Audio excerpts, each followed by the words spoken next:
नुकताच राज्याचा अतिरिक्त अर्थसंकल्प अर्थमंत्री अजित पवार यांनी सादर केला। या अर्थसंकल्पात राज्य शासनाने महिलांसाठी एक महत्त्वाकांक्षी योजनेची घोषणा केली। ही योजना आहे मुख्यमंत्री माझी लाडकी बहीण योजना। ही योजना जाहीर झाल्यापासूनच चर्चेत आहे। या योजनेच्या माध्यमातून पात्र महिलांना शासनातर्फे दर महिन्याला 1,500 रुपये देण्यात येणार असल्याची घोषणा करण्यात आली आहे। महिलांना आर्थिक सहाय्य देऊन त्यांना आर्थिकदृष्ट्या सक्षम बनवणं आणि त्यांचं जीवनमान उंचावणं हा या योजनेमागचा हेतू आहे। या योजनेचं स्वरूप नेमकं कसं आहे, कुणाकुणाला याचा लाभ मिळू शकतो आणि यासाठी अर्ज कसा करायचा, त्याची प्रक्रिया काय, असे अनेक प्रश्न तुम्हाला पडले असतील। या सर्व प्रश्नांची उत्तरे आपण या व्हिडिओच्या माध्यमातून जाणून घेणार आहोत। नमस्कार, मी ऋषिकेश आणि आपण पाहतात धाराशिव अपडेट। महाराष्ट्रात राहणाऱ्या 21 ते 60 वयोगटातील विवाहित, विधवा, घटस्फोटित, परित्यक्ता आणि निराधार महिलांना या योजनेचा लाभ घेता येणार आहे। या योजनेसाठी पात्रता काय आहे?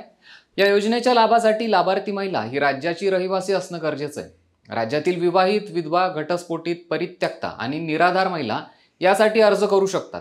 यासाठी त्या महिलेचं वय कमीत कमी 21 आणि जास्तीत जास्त 60 वर्ष असणं आवश्यक आहे। यासाठी तुमचे बँकेत खाते असणे देखील गरजेचे आहे। तसंच त्या लाभार्थी महिलेच्या कुटुंबाचं आर्थिक उत्पन्न 2.5 लाखांपेक्षा जास्त नसावं। या योजनेचा लाभ कुणाला मिळणार नाही हे देखील जाणून घेऊयात। जर तुम्ही इन्कम टॅक्स भरत असाल, तुमचं उत्पन्न 2.5 लाखांपेक्षा जास्त असेल, तुमच्या कुटुंबातील सदस्य सरकारी नोकरीला असेल किंवा सरकारी नोकरीनंतर निवृत्त होऊन निवृत्तीवेतन घेत असेल, तरी देखील तुम्ही या योजनेसाठी अपात्र असाल। शिवाय जर तुम्ही शासनाच्या इतर योजनांद्वारे 1,500 किंवा त्यापेक्षा अधिक रकमेचा लाभ घेत असाल, तुमच्या घरातील कोणी सदस्य सरकारी बोर्डावर अध्यक्ष, उपाध्यक्ष किंवा सदस्य जरी असेल, तरीही तुम्ही या योजनेपासून वंचित राहू शकता। याचबरोबर जर तुमच्या संयुक्त कुटुंबात 5 एकर किंवा त्यापेक्षा जास्त एकर शेती असेल, तुमच्याकडे जर ट्रॅक्टर व्यतिरिक्त मालकीचे इतर नोंदणीकृत 4 चाकी वाहन देखील असेल, तरीही तुम्ही या योजनेचा लाभ घेऊ शकत नाही। या योजनेच्या लाभासाठी तुम्हाला कुठली कागदपत्रे लागतील? सर्वात आधी तुम्हाला या योजनेसाठी ऑनलाईन अर्ज सादर करावा लागेल।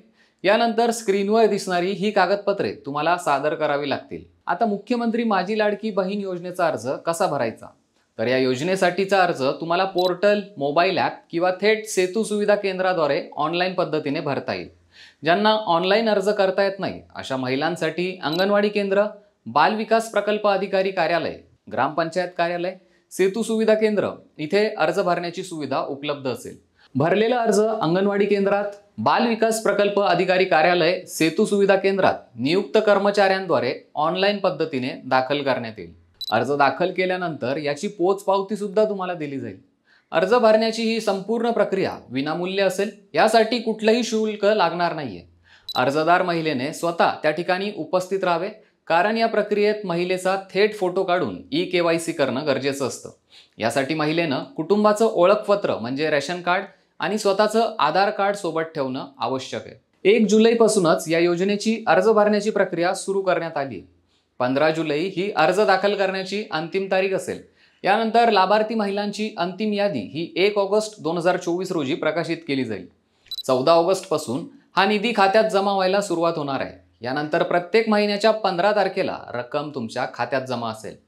जर तुम्हाला देखील या योजनेचा लाभ घ्यायचा असेल तर लगेच यासाठी अर्ज दाखल करा, किंवा तुमच्या कुटुंबात किंवा आसपास कुणी अशी व्यक्ती असेल जी या योजनेचा लाभ घेऊ शकेल, त्या व्यक्तीपर्यंत हा व्हिडिओ नक्की शेअर करा आणि आमच्या धाराशिव अपडेट या चॅनलला नक्की सबस्क्राईब करा।